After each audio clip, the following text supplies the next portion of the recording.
నమస్తే అండి. Welcome to విజయ మా ఊరు ఛానల్. నేను విజయలక్ష్మిని. తిరుమల క్షేత్రానికి సంబంధించి ఎన్నో రహస్యాలు, మరెన్నో వైభవాలు, మరెన్నో మహిమాన్విత చరిత్రల గురించి వివరిస్తూ తిరుమల వైభవం సిరీస్గా మీకు అందిస్తున్నాను కదా. మరి తిరుమల వైభవం సిరీస్లో రెండో భాగం ఈరోజు మీకు అందించబోతున్నాను. తిరుమల వైభవం రెండవ భాగంలో శేషాచలం కొండల్లో కలియుగ దైవం శ్రీ వెంకటేశ్వరుడు కొలువు తీరిన సప్తగిరుల చరిత్ర గురించి మీకు వివరించబోతున్నాను. మరి వీడియోలోకి వెళ్ళిపోదాం పదండి. తిరుమలలో స్వామి కొలువు తీరిన 7 కొండలకు పెద్ద చరిత్ర ఉంది. అదేంటో ఈ భాగంలో తెలుసుకుందాం. ముందుగా సప్తగిరుల్లో ఒకటైన వృషభాద్రి గురించి తెలుసుకుందాం. వృషభాద్రి చరిత్ర. ఇదొక రాక్షసుని భక్తి ప్రపత్తులకు సాక్ష్యంగా నిలిచే కొండ. వృషభాసురుడు రాక్షసుడైన స్వామివారికి మహాభక్తుడు. మహావిష్ణువు మీద భక్తితో స్వామి కరుణ కోసం కఠినమైన తపస్సు చేస్తూ ఉండేవాడు. కఠినమే కాదు, చిత్ర విచిత్ర రీతుల్లో తపస్సు చేసేవాడు. ఆ రాక్షసుడు ప్రతిరోజు తన శిరస్సును ఖండించుకుని దానిని స్వామికి అర్పించేవాడు. అయితే వెంటనే శ్రీ మహావిష్ణువు కృపతో మళ్లీ మామూలుగానే తల మొలిచేది. ఇలా తన తలనే పుష్పంగా స్వామికి సమర్పిస్తూ నిరంతరం తపస్సు చేస్తూ ఉండేవాడు వృషభాసురుడు. ఆ భక్తికి మెచ్చిన స్వామి ప్రత్యక్షమై వరం కోరుకోమన్నాడు. సహజ సిద్ధమైన రాక్షస ప్రవృత్తి అజ్ఞానంతో నీతో ద్వంద్వయుద్ధం చెయ్యాలని ఉందని చెప్పాడట ఆ రాక్షస భక్తుడు. భక్తుని కోరిక తీర్చడం కోసం రాక్షసునితో యుద్ధానికి సన్నద్ధమయ్యాడు శ్రీమన్నారాయణుడు. చాలా కాలం స్వామితో పోరాడుతూనే ఉన్నాడా రాక్షసుడు. అలా జరిగిన యుద్ధంలో వృషభాసురుడు ఓడిపోయాడు. శ్రీహరి చేతిలో ప్రాణాలు వదలడం తన అదృష్టంగా భావించిన ఆ భక్తుడు సంతోషంతో పొంగిపోయాడు. ప్రాణాలను వదిలే ముందు శ్రీమన్నారాయణుణ్ణి ఒక కోరిక కోరాడు. స్వామి భక్తుడిగా తన పేరు చిరస్థాయిగా నిలిచిపోవాలని, అలా నిలిచిపోవాలంటే ఆ కొండను తన పేరు మీదుగా వ్యవహరించాలని కోరాడట.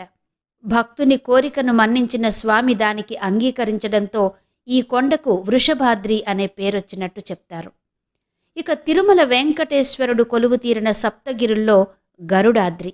భూమిని చాపచుట్టలా చుట్టేసి హింసించిన హిరణ్యాక్షుడనే రాక్షసుణ్ణి శ్రీ మహావిష్ణువు వరాహావతారంలో వెళ్లి వధించి భూదేవిని ఉద్ధరించిన తరువాత ఆ స్వామిని తనతోనే ఉండవలసిందిగా ప్రార్థించిందట భూదేవి.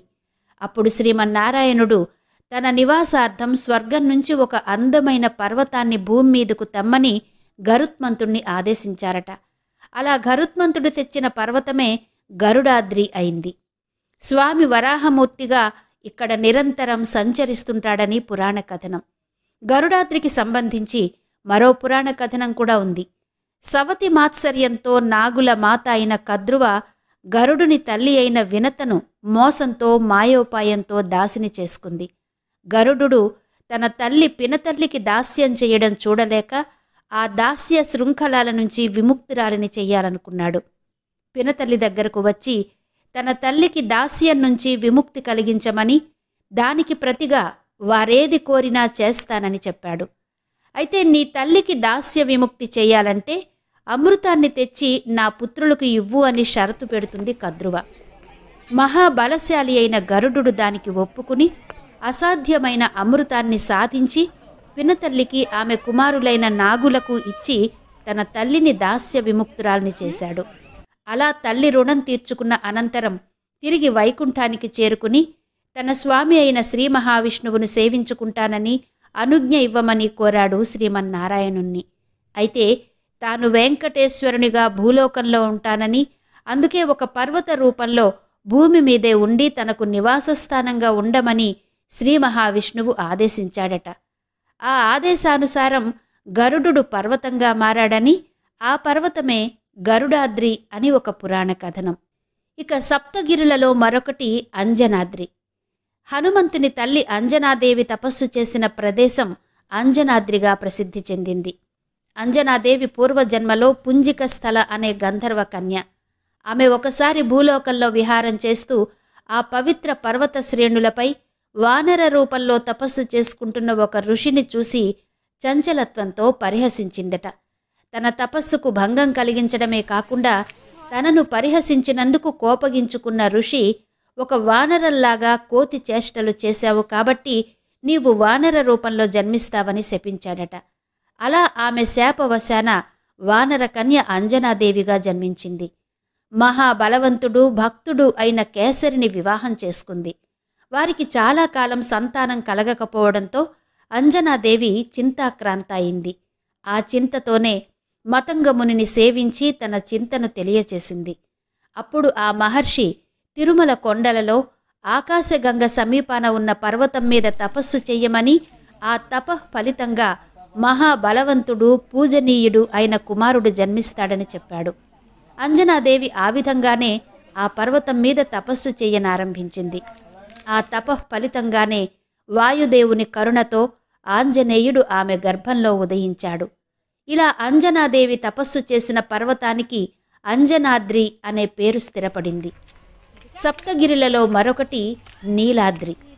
నీలాద్రి పర్వతం కథ విషయానికొస్తే 2 విభిన్నమైన పురాణ కథనాలున్నాయి. ఆ అటవీ ప్రాంతంలోనే ఉండే నీలాదేవి అక్కడ క్రూర మృగాల సంచారం అధికంగా ఉందని, వాటి బెడద నుంచి తమను రక్షించమని అక్కడే సంచరించే శ్రీనివాసుణ్ణి కోరిందట. ఆ కోరిక మేరకు శ్రీనివాసుడు మృగాలను వేటాడి అలసిపోయి అక్కడే విశ్రమించాడు. ఒక సందర్భంలో శ్రీనివాసుని శిరస్సు మీద కొంత మేరకు జుట్టు లేకుండా ఉండడం చూసి, ఇంత మనోహరంగా సుందరంగా ఉన్న స్వామికి జుట్టు లేకపోవడం వెలితిగా ఉంది కదా అనుకుంది నీలాదేవి. అక్కడ కురులుంటే స్వామి ఇంకా మనోహరంగా ఉంటాడు కదా అని భావించి తన తలపై ఉన్న జుట్టును బలవంతాన ఊడబెరికి స్వామి తలపై పెట్టిందట. ఆ స్పర్శకు మెలకువ వచ్చిన శ్రీనివాసుడు లేచి నీలాదేవి తలపై నుంచి రక్తం కారడం చూసి దానికి కారణమేంటని అడిగాడు. సుందరమైన నీ రూపానికి ఆ కురులు లేకపోవడం ఒక లోపంగా అనిపించింది, అందుకే నా జుట్టును ఊడబెరికి నీకు అమర్చాను అని చెప్పింది నీలాదేవి. దాంతో ఆమెకు తనపై ఉన్న వాత్సల్యానికి ప్రేమాభిమానాలకు సంతసించిన స్వామి, ఈ ప్రాంతం నీ పేరు మీదుగా నీలాద్రిగా వ్యవహరించబడుతుంది అని వరమిచ్చాడు. అది మాత్రమే కాకుండా నా సన్నిధికి వచ్చే భక్తులు నాకు సమర్పించుకునే కురులు నీకు చేరతాయని వరమిచ్చాడట. మరో కథనం ప్రకారం నీలుడు అనే కపీశ్వరుడు తపస్సు చేయడం వలన ఈ కొండకు నీలాద్రి అనే పేరు వచ్చినట్టు చెప్తారు. మరి సప్తగిరులలో మరికొన్ని గిరుల గురించి తరువాతి భాగంలో తెలుసుకుందాం. అంతవరకు సెలవు. నమస్తే.